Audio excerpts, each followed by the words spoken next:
Hey, I'd like to welcome you to another episode of Mission Matters. My name is Adam Torres, and if you'd like to apply to be a guest on the show, just head on over to missionmatters.com and click on Be Our Guest to Apply. All right, so today I have Michael Appel on the line. He's Managing Director and Head of the Retail Practice over at Getzler Henrich and Associates. Michael, welcome to the show. Thank you, Adam. Great to be with you.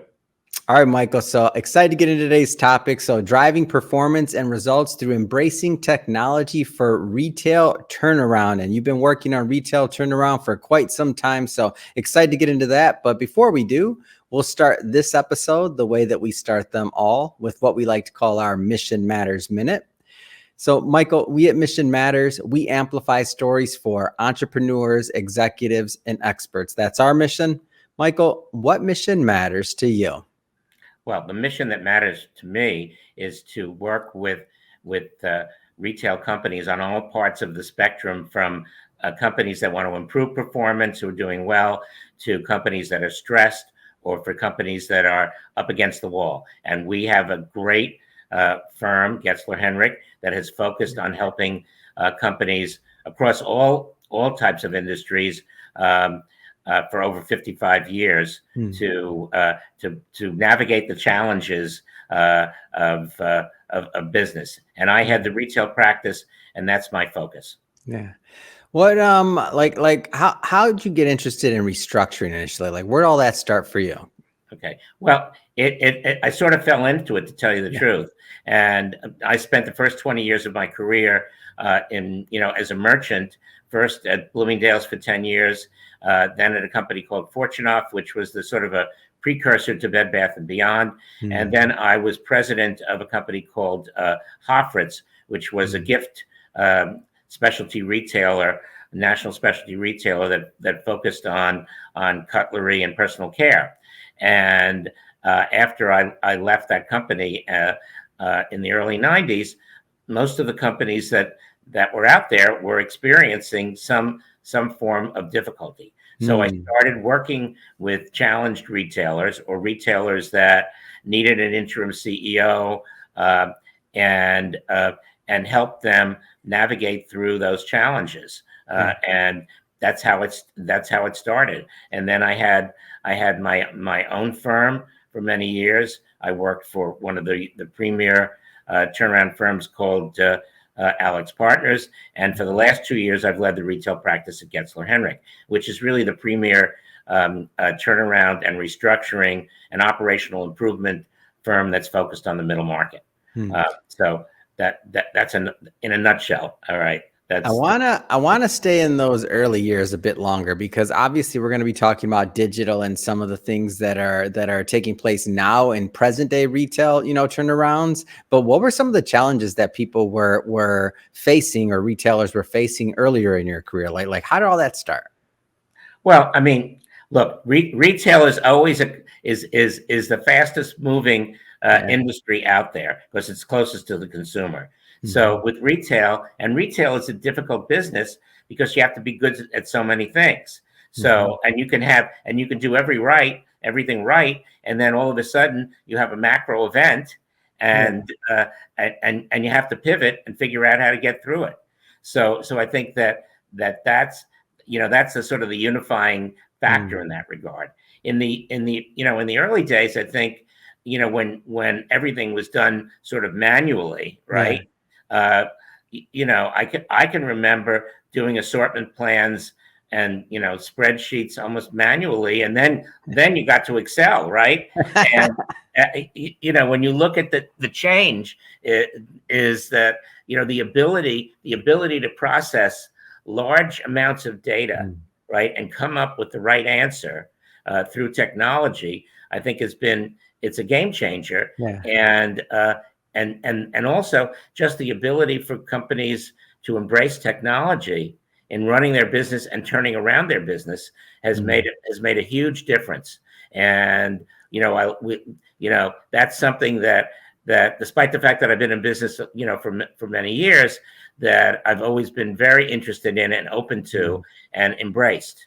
And I think companies, whether they're healthy or stressed, that don't embrace that are going to have a really difficult time surviving today.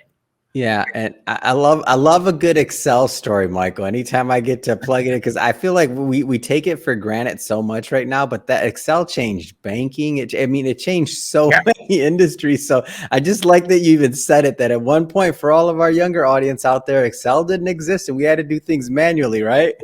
exactly. And and somehow you figured it out.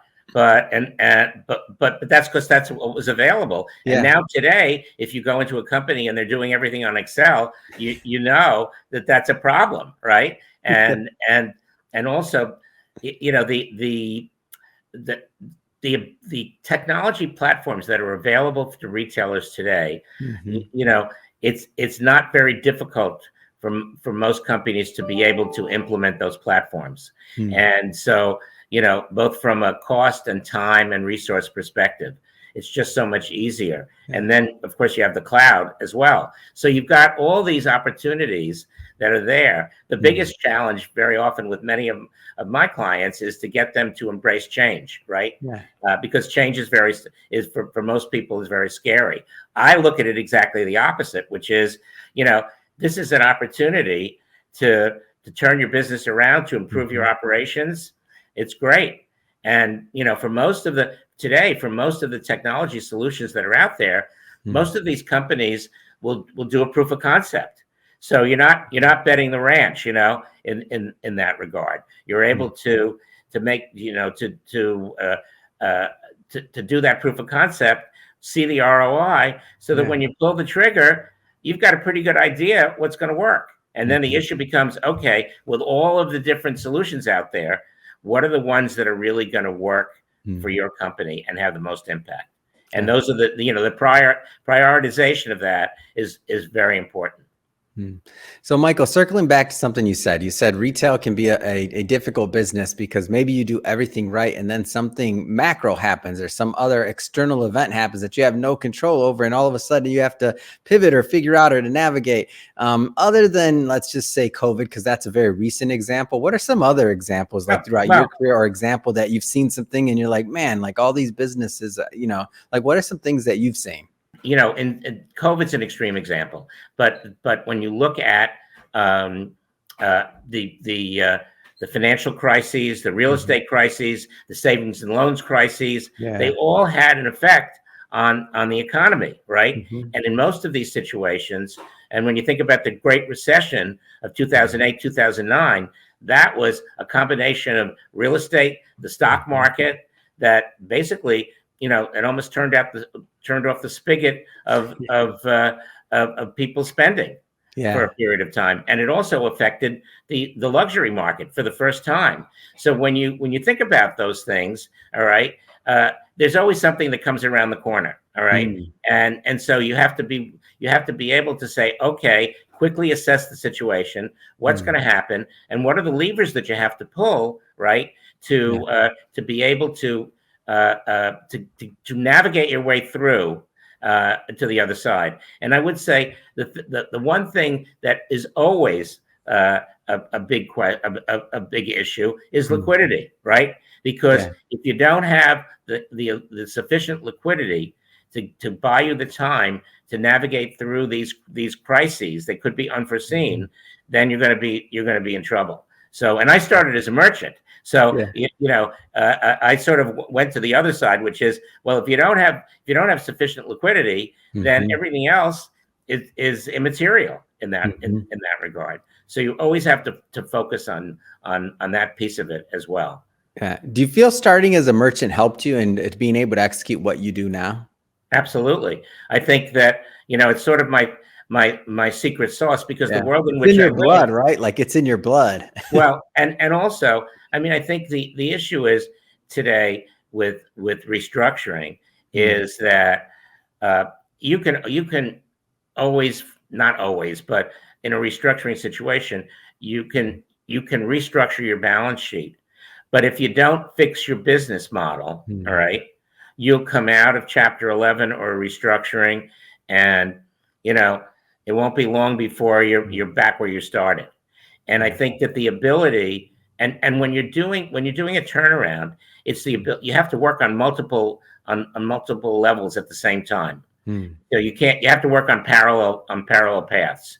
So obviously you're looking at liquidity, you're looking at your balance sheet, but at the same time you're looking at you've got to start looking at at business operations, right? Mhm. Both from a merchandising perspective, supply chain perspective, human resources perspective, Yeah. and attack all of them at the same time, so that you can get to the other side and have a viable business when you're finished with with your restructuring activities, whether it's in court or out of court. Yeah. How is it working with what's it like working with the teams that you're working with? I mean specifically at the companies that you're restructuring. I mean, I think I'm from my outside vantage point looking in, I'm just thinking, you come into this company that needs to be restructured, and maybe some of the management's going to stay, maybe some of them have to go or be replaced. You're also looking at the model overall of a business and seeing, is it viable? Like, what's it like working with those teams? Well, every situation is different, okay? Yeah. And you have to recognize that fact, and you have to look. You have to assess: is this going to be a viable business going forward or Mm-hmm. not? And a lot of these things you have to do pretty quickly, right? You have Yeah. to assess the viability of the business, and assuming that you feel that it has a viable business model, then I have sort of my little playbook, right? Mm-hmm. Assuming that that's the case, my playbook is you have to get a deep understanding of your customer, all right? Mm. Because if you have an understanding of your customer, the things that you do will be logical and make sense. And Mm-hmm. very often I go into companies both in retail and consumer products, and particularly in retail, they have very little consumer research. Mm. So we try to, if they don't have it, we try to quickly but thoroughly get consumer research to understand who the customer segments are. The old retail thing was like, I know who my customer is. Well, Yeah. it's not one customer. You may have 4 or 5 different customer segments that behave differently, and you need to understand that, and you need to decide, well, who are the segments that are going to that you're going to win with, right? Mm-hmm. So, for example, when I was running Route 21, we had 5 customer segments. 3 of them were very, very interested in fashion, and 2 regarded clothing as either utilitarian or I'm going to buy the cheapest thing that's out there, right? Mm. So if you're in the fashion business, you don't want people that are interested, that are only interested in utilitarian or cheap clothing, because you'll never make money on them. So then you have to focus on the customers that are aligned with your brand, and you do that. And then so you have the understanding of your customer, which is kind of basic, you would think, but you'd be surprised how many pretty big companies don't really have a very clear picture of who their segments are. So you need to do that. Then you obviously have to assess your team very quickly and say, who can stay and who needs to go. Yeah. And I think there are some people in the business that they just want to come in and clean house. And I don't believe that. I think you've got to look at your team, and you may, your merchant or your marketing person may be weak, but your supply chain guy and your HR person is strong. So you have to say, okay, you want to make sure that you keep the DNA of the company, right? You don't want to lose that, because it's very easy to do that. And you have to remember too, is that for most of these companies, they were quite successful at one time. So why were they successful? What do you want to keep, and what do you need to change? And then the other piece of it, as I said, is once you have that, okay, those elements, then you can start to execute. The other, and you have to execute against product, right? Because everybody, sometimes when people talk about retail, you hardly ever hear them talking about product, okay? It's AI or theft or this or that, and they're all important, but it all starts and ends with the product, right? Because that's the business that you're in. Why do you think that is, by the way? Like, why What? do you think that people don't talk about his product as much? Like, why do you think that is? We've gotten away from it. I agree with you, by the way. Yeah, I mean, I think part of it is because you have a lot of, you don't have the same, very often you don't have the same training that you had. And also, especially with the larger businesses, they're very siloed. Yeah. And when I started many years ago at Bloomingdale's, I mean, you had a different kind of training, all right, Mm-hmm. and you had really fabulous merchants where product, it started with the product and understanding the customer. And I think today that's not as much the case. Where you do see that, I think, is with the sort of the entrepreneurial startups. And that's where a lot of the talent is today, as opposed to the larger, more kind of siloed companies. So Talk to me about the competition for retailers and competing with giants like Amazon, and especially when it comes to, since we're talking about product, like, and kind of systems. I mean, free shipping, no free shipping. What does that cost? Does it make sense for the model? I mean, talk about just what you see in that space. Yeah. Like, well, I think the issue is that, if you've got, it's very important for you to have differentiated or curated product. So that whether it's online or in stores, whether it's your own branded product, or if you're curating, that the assortments are things that people will come to you for, all right? Yeah. And will appreciate. And I think that and when you get to that, if you've got something people want, all right, then you should not be in the business of losing money.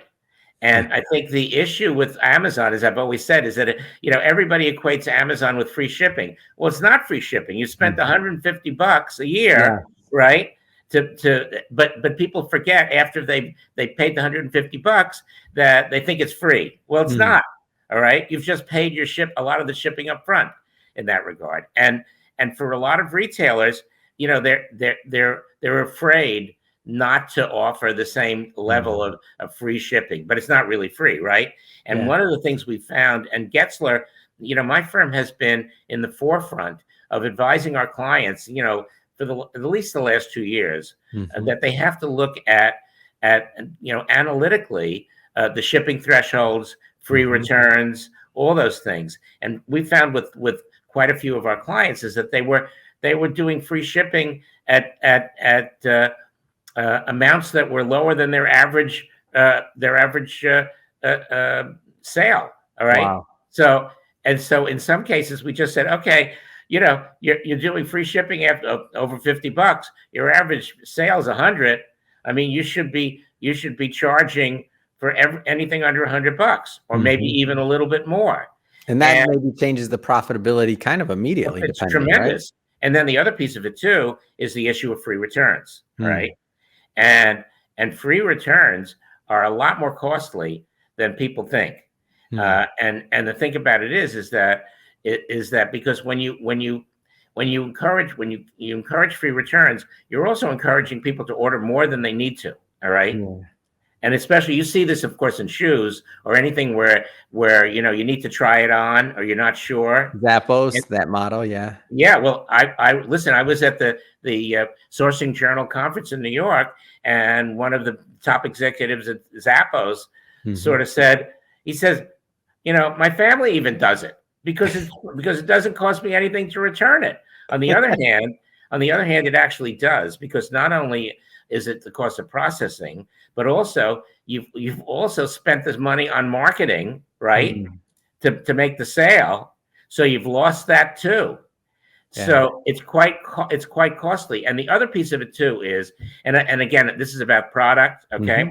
A big reason why product gets returned, other than you just make it too easy for them, for customers, is that the fit is a problem. So if you as a company really have a fit that consumers trust, then they're not going to order 3 sizes or 2 sizes. They're going to order their size, and they're going to keep it. So, and that has a big effect on profitability. Yeah. And it's something that I think that the industry is grappling with now, because all of a sudden we're seeing even Amazon's charging $1 if you return it to UPS. All right. But if you look at a lot of other retailers today, they're starting to address the issue because, especially if they have large e-commerce businesses, they financially it doesn't work out, right? Mhm. And you have to decide. Or am I better off to have a bigger business where I lose money, or am I better off to have a business that's smaller where I make a lot of money? Hmm. And I think, again, if the product's great, the customer, will, as long as your policies are fair, uh, they'll go along with you in that Michael, regard. sign me up for that really profitable one, okay? There's plenty of them. Okay. I'm raising my hand for that one, Michael. Thank you. Let's get into the technology component a little bit here. Right. So, like when we're talking about retail and a turnaround, obviously, one of the things you mentioned earlier that I think I'd like to bring up again is that at some point, like these businesses were at some point successful, right? Something made them successful to grow at some point. Now, over time, whether they would depends on the size of business, obviously, but if they're but at some point, did technology leave them behind? Is it maybe like not adopting new technologies fast enough? Like regarding technology, where do businesses kind of get themselves in trouble? Okay. Well, the first thing you have to talk about is really in terms of technology as a tool is it doesn't replace people. Mhm. Okay. Yeah. It's a tool for the executives to run their business better. And the problem, the issue that retailers have been facing in terms of profitability is that today, years ago, retailers were bricks and mortar, right? And maybe Yeah. they had a catalog operation. Today, most retailers, in order to be competitive, right, have to Mhm. be omni-channel. So you've got your bricks and mortar, you've got your e-commerce, you may have a direct mail component, and Mhm. you have to be active on social media, which Yeah. means that the cost of doing business has become so much greater than it was when it was a simpler model. Mm. And so therefore, in order to stay profitable, become more profitable, you've got to be more efficient. Yeah. And so you have to find ways to run your business more efficiently. And that can come in many, many different uh, ways. And so the levers that you have, there are many more levers than people believe. Okay. Yeah. Because how do you improve profitability? Okay. Better use of working capital, which means better utilization of inventory. I mean, we Mm. used a great predictive analytics firm at Rue to help us uh, uh, figure out what we should buy, all right, and what we shouldn't buy. And it was based on, it was really based on assembling consumer panels of our customers who, through testing and gamification, Mhm. had a history of choosing the winners, right? And Mm. so you assemble those consumer panels, then you show them product you're thinking of buying, and there's a high correlation between high scores and success. Mhm. And there's a high correlation between low scoring items and big markdowns. So if you're doing that, you're buying better, you're buying the right stuff, and you're not buying the things that will be, that will be high markdowns. So Mm. you're getting a double whammy in terms of being more profitable, and you should be able to buy it in the right quantities so that you're turning the merchandise faster. And that's Mm. particularly obviously very important in apparel, Yeah. in that regard. So that's one element there. And then, but technology extends to every part of your business. I mean, one of the things we did at Rue when I was there was we knew that our customer was a lower income customer and they had limited access to credit. Mm. So we were the second company in the United States to adopt Klarna, which was the buy now, pay later Mm. platform, and that addressed the ability of our customer. They could buy more. They could buy more, one more item. Well, that had an immediate impact on sales Mm. in that regard. And we were also kind of serving our customer because they wanted it, but they couldn't afford it, right? And Yeah. so that is addressing. And now, of course, it's almost ubiquitous. Almost Mm. every retailer's got it. So that's another example of that, and then another example that had to do with learning platforms Mm. and because one of the big issues today in retail Mm. is recruiting, training, and keeping your frontline employees. Yeah. We all know that, right? When we go in, and there's nothing that's more depressing is to go into a store that, even if they have employees on the floor, right? You ask them a question and they can't answer it. It hurts, especially it's so hard to get a consumer in the store. Like, exactly. Yeah. Exactly. So if you can, and there's statistics on this, if you've got a great learning platform, all right, then you can, from the point that they start to work for you, their onboarding is done properly, they're continually learning, they feel better about their own ability to interact with customers, and they stay. And reducing turnover can have a huge effect on both revenue and profitability. And that's and the thing about it is, it's really interesting in that, that there's this feeling, well, for most retailers, turnover on the front line, the sales associate's going to be over 100%, et cetera. Well, I mean, Costco, you know what Costco's turnover is? Oh my gosh. They showed on their badge when some 7%. How much? Okay, 7%. I didn't know it was that low, but I know on the Yes. badges that they have, like, I think it says like they're the How one many the years year they've they been there, started, right? and I'm always amazed and shocked when I'm like, wow, how do they do it? Yeah. How do they do it? They do it because they value their associates. They treat them right. They pay them well, and they get productivity. So, and they have, happy employees. So when you go into Costco and you ask somebody a question, they're more than happy to help you out. So you have a great experience in that regard. Yeah. And so, and it shows you it can be done, right? There are retailers that can do it, and they're the ones that are making money.